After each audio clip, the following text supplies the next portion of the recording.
പാട്ടുകളെ പറ്റി നമ്മൾ ഈ പറയുന്ന സാഹചര്യത്തിൽ അദ്ദേഹത്തിൻ്റെ ബഹുഭൂരിപക്ഷം സിനിമകളിലും പാടിയിട്ടുള്ള ഒരു ഗായകൻ നമ്മളോടൊപ്പം ഇവിടെ ചേരുകയാണ്. വളരെ പ്രിയപ്പെട്ട ഗായകൻ, സ്നേഹപൂർവ്വം സ്വാഗതം ചെയ്യുന്നു പ്രിയപ്പെട്ട അഫ്സൽ.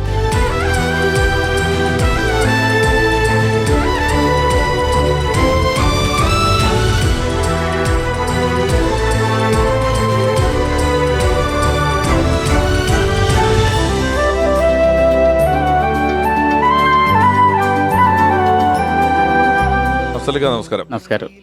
ഇപ്പോൾ ഞാൻ പറഞ്ഞു ബഹുഭൂരിപക്ഷം സിനിമകളിലും പാടിയിട്ടുണ്ട് എന്ന് പറഞ്ഞു. ഷാഫി സാറിന്റെ രാക്ഷസിയും കല്യാണരാമനിലെ പാട്ടുമൊക്കെ ഏകദേശം ഒരേ റിലീസായിരുന്നു, ഒരേ സമയത്ത് 2002 ക്രിസ്മസ് റിലീസ് ചിത്രങ്ങളായിരുന്നു.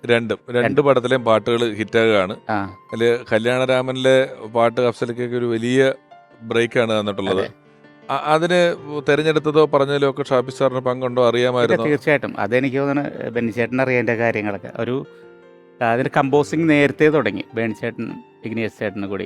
അപ്പോൾ എൻ്റെ ട്രാക്ക് പാടാൻ വേണ്ടിയാണ് എന്നെ വിളിച്ചത്. അപ്പോൾ കലൂരത്തെ ലാൽ മീഡിയയിലാണ് വർക്ക് കംപ്ലീറ്റ് നടക്കണം. അപ്പോൾ അന്ന് ഞാൻ ട്രാക്ക് പാടാൻ ചെന്ന്, അപ്പോൾ അന്നാണ് ഞാൻ ഇവരൊക്കെ കാണുന്നത് ആദ്യമായിട്ട്. ഷാഫിഖാനെ ഞാൻ കണ്ടിട്ടുണ്ട് നേരത്തെ, നമ്മൾ റിലേറ്റീവ്സ് ആയതുകൊണ്ട് നമ്മൾ പല കല്യാണങ്ങൾക്കൊക്കെ കണ്ടിട്ടുണ്ട്. ലാലേട്ടൻ ആദ്യമായിട്ടാണ് കാണണം, ബെന്നിച്ചേട്ടനൊക്കെ അവിടെ നിന്നാണ് കാണണം. അപ്പോൾ ട്രാക്ക് പാടി കഴിഞ്ഞപ്പോഴാണ് ബേണിച്ചേട്ടൻ ഇഗ്നിയസ് ചേട്ടനും ഞാൻ പാടുന്ന കാര്യങ്ങളൊക്കെ അറിയാം. ഇവർക്കൊക്കെ പറഞ്ഞ് അഫ്സലിനെ നമുക്ക് എന്തായാലും ഇതിലൊരു പാട്ട് കൊടുക്കണം എന്നുള്ളൊരു, അങ്ങനെയാണ് ഞാൻ കല്യാണരാമനിലെ പാട്ട് പാടുന്നത്. അതൊരു പാട്ടാണ് ആദ്യം തന്നത്, തിങ്കളെ പൂത്തിങ്കളെ, ശ്രീകുമാറേട്ടനായിട്ടൊരു സോങ്. അത് പിന്നെ ഒരു പാട്ടും കൂടി കൈത്തുടി താളം കൂടി തന്നു. അങ്ങനെ 2 പാട്ട് പാടിക്കൊണ്ടാണ് അതിൽ വരുന്നത്. അപ്പോൾ ഷാഫിക്കൊക്കെ നേരത്തെ അറിയാം, നമ്മൾ പ്രോഗ്രാംസിന് പാടുന്നതൊക്കെ കണ്ടിട്ടുണ്ട്. നമ്മൾ പല കുടുംബത്തിലുള്ള കല്യാണങ്ങൾക്കൊക്കെ വരുമ്പോൾ പുള്ളി ഞാൻ SPBയുടെ പാട്ടുകളൊക്കെ പാടുന്നതൊക്കെ കേട്ടിട്ടുണ്ട്. അദ്ദേഹം നിങ്ങൾ ശരിക്കും ബന്ധം എങ്ങനെയായിരുന്നു?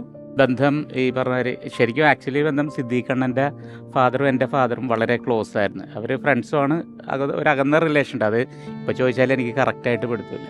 പക്ഷെ എന്നാലും നമ്മളൊക്കെ പരിചയപ്പെടുന്നത് ഫീൽഡിൽ വന്നതിന് ശേഷമാണ് നമ്മളെല്ലാവരും പരിചയപ്പെടുന്നത്.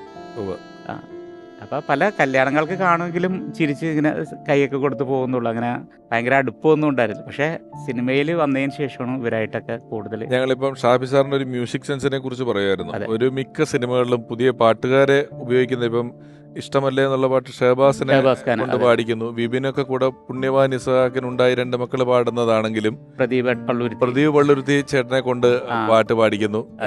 എന്നാൽ മുറ്റത്തെ മുല്ല വരുമ്പം ദാസേട്ടനാണ് പാടുന്നത്. എത്രയോ പാട്ടുകൾ അങ്ങനെ പല പല പാട്ടുകാരെ പരീക്ഷിച്ച് പാടിക്കുന്നു. നിങ്ങൾ തമ്മിൽ പാട്ട് ശരിക്കും ഷാഫിക്കാക്ക് നല്ലൊരു, ഇപ്പൊ കല്യാണരാമൻ ടീമാണെങ്കിൽ ലാലേട്ടനാണെങ്കിലും മ്യൂസിക് സെൻസ് ഉണ്ട്. അതേപോലെ ഷാഫിക്കാക്കും കുറേ നല്ല പാട്ടുകളെ കുറിച്ച് നല്ല ജ്ഞാനമുണ്ട്. ഇപ്പം നേരത്തെ എനിക്ക് തോന്നുന്നു ബെന്നിച്ചേട്ടൻ പറഞ്ഞ ഈ നമ്മുടെ പുലിവാൽ കല്യാണത്തിൽ ആര് പറഞ്ഞു എന്നുള്ള പാട്ട് അതിനു മുമ്പ് വേറെ ഏതൊരു ഫിലിമിന് വേണ്ടി ഇഗ്നിയസ് ചെയ്ത പാട്ടാണ്. പക്ഷേ ഷാഫിക്ക് അത് ഓർത്തെടുത്ത് പുലിവാൽ കല്യാണത്തിലേക്ക് ആ പാട്ട് എടുക്കുകയാണ് ചെയ്തത്. പി ജയേന്ദ്രൻ സാർ പാടിയ പാട്ടാണ് എന്നുള്ളത്. അതെ. അപ്പം ആര് പറഞ്ഞു എന്നുള്ള പാട്ടിനെ കുറിച്ച് പറഞ്ഞ സ്ഥിതിക്ക് അതൊരു 4 വരി. ഇനി ഷാഫി സാറിന്റെ ഓർമ്മകളുമായി നമ്മളോടൊപ്പം എത്തുന്നു സിനിമാ താരം, മിമിക്രി താരം, നിരവധി ഷോകളിലൂടെയും സിനിമകളിലൂടെയും നമുക്ക് വളരെ പ്രിയപ്പെട്ട ടിനി ടോം. ആദ്യം ക്ഷമ ചോദിക്കുകയാണ്, കാരണം ഷൂട്ടിംഗ് ലൊക്കേഷൻ ആയതുകൊണ്ടാണ് ഈ ഒരു വസ്ത്രം. യഥാർത്ഥത്തിൽ ഷാഫി സാറിൻ്റെ ചിത്രത്തിൽ ഇതുപോലെ ഒരു വേഷം ഞാൻ പ്രതീക്ഷിച്ചിരുന്നു. അദ്ദേഹത്തിൻ്റെ സിനിമകളിലൊന്നും അഭിനയിച്ചിട്ടില്ല. പക്ഷേ ഞങ്ങൾ സ്ഥിരമായിട്ട് വാട്സപ്പിൽ ഈ ബിബിൻ ജോർജ്, വിഷ്ണു, ജോഷി, ഞങ്ങൾ ഫ്രണ്ട്സാണ്. അപ്പോൾ അവരെക്കുറിച്ചുള്ള കഥകൾ, അവരെക്കുറിച്ചിട്ട് വളരെ തമാശപൂർവ്വമുള്ള കാര്യങ്ങൾ എപ്പോഴും മെസ്സേജസിൽ വിടുമായിരുന്നു. അറിഞ്ഞിട്ടിനി ജോഷി മറ്റേ പടത്തിൽ അഭിനയിച്ചു. ജോഷി ചെറിയ വേഷങ്ങളൊക്കെ ചെയ്യുന്ന ഒരാളാണ്. അപ്പോൾ ജോഷി ഏത് സിനിമയിൽ അഭിനയിച്ചാലും അപ്പം തന്നെ എന്നെ വിളിച്ച് പറഞ്ഞു, അറിഞ്ഞാ ജോഷിനെ എന്നെ പിടിച്ചാൽ കിട്ടൂല എന്നും പറഞ്ഞിട്ട് എനിക്ക് എപ്പോഴും മെസ്സേജസ് വിടുവരും. അതിനിടയ്ക്ക് കോഴിക്കോട് ഒരു ഇനോഗ്രേഷൻ ഉണ്ട്, അതിനെന്നെ പറഞ്ഞു വിടാറുണ്ട്. പെട്ടെന്നൊരു ദിവസം ഇല്ലാണ്ടായി പോവുക, നമുക്ക് വിശ്വസിക്കാൻ പറ്റാത്ത രീതിയിൽ ഒരു അസുഖമായിട്ട് കിടക്കും, ഒന്നും ചെയ്യാതെ ചിന്തിക്കാൻ. ഞാൻ കാണാൻ പോയില്ല, കാരണം എനിക്ക് ആ കിടക്കുന്നത് കാണാൻ പറ്റില്ല. കാരണം ഞാൻ എപ്പോഴും ചിരിച്ച മുഖവും സന്തോഷത്തോടെ കെട്ടിപ്പിടിച്ച് വർത്താനം പറയുന്നത്. കാരണം അതുകൊണ്ട് മനഃപൂർവ്വം എനിക്ക് കാണാനുള്ള ത്രാണിയില്ല. നഷ്ടപ്പെട്ടു പോകുന്നത് കലാകാരന്മാരെക്കാൾ കൂടുതൽ നമുക്ക് നല്ല മനുഷ്യരെയാണ്, സിനിമയിലുള്ള നല്ല മനുഷ്യരെ നഷ്ടപ്പെടുന്നു. ആ ഒരു സത്യത്തിലെത്തുകയാണ്. കാരണം ആയുസെത്തിയാൽ മനുഷ്യന് പോകേണ്ടി വരും. ഫ്രെയിം വെക്കുന്നതിനൊക്കെ വളരെ കളർഫുൾ ആയിട്ടുള്ള സിനിമകളാണ് ഷാഫി സാർ എപ്പോഴും ചെയ്യുന്നത്. ഈ ചോക്ലേറ്റ് എന്ന് പറയുന്ന സിനിമ കണ്ടാൽ തേവര കോളേജിലാണല്ലോ അത് ഷൂട്ട് ചെയ്തേക്കുന്നത്. ആ കോളേജിൻ്റെ നിരത്തൊക്കെ ഇത് വിരിച്ചിട്ടുണ്ട്. നമ്മൾ എന്താ പറയുക, പരവതാനി വിരിച്ചിട്ടാണ് ഷൂട്ട് ചെയ്തത്. സാധാരണ ഒരു കോളേജിൻ്റെ സാരഞ്ഞിൻ്റെ സിമെൻ്റ് ആയിരിക്കുമല്ലോ.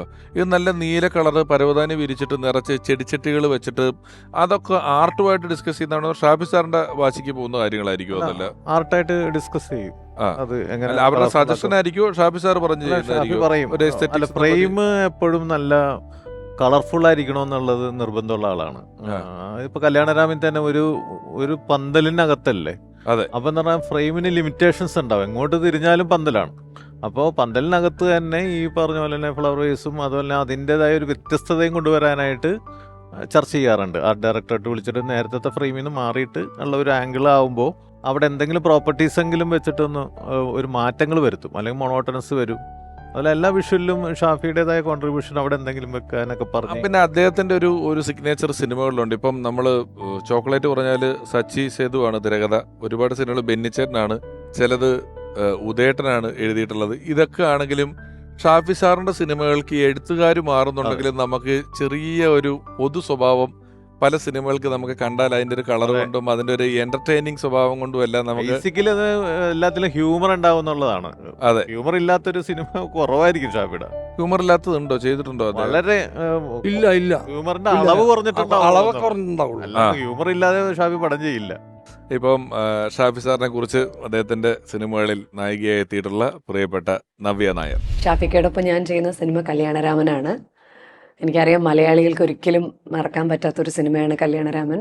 എനിക്ക് ഷാഫിക്ക, റാഫിക്ക ഇവരൊക്കെ ശരിക്കും ബ്രദേഴ്സിനെ പോലെയായിരുന്നു. ലൊക്കേഷനിലാണെങ്കിലും അവര് നമ്മൾ ആ സിനിമയിൽ കാണുന്ന ആ ഒരു സന്തോഷവും തമാശയും ഒക്കെ നിങ്ങൾ സിനിമയിൽ കാണുന്ന പോലെ തന്നെ അവരുടെ റിയൽ ലൈഫിലും അവരൊരുപാട് തമാശകൾ പറയുന്ന, ആ ലൊക്കേഷനിൽ നമ്മുടെ അടുത്ത് ഒരിക്കലും ദേഷ്യപ്പെടുകയോ ചൂടാവുകയോ ഒന്നും ചെയ്യാത്ത, എപ്പോഴും പ്രത്യേകിച്ച് ഷാഫി ചേട്ടനൊക്കെ ഒട്ടും ദേഷ്യപ്പെടില്ല.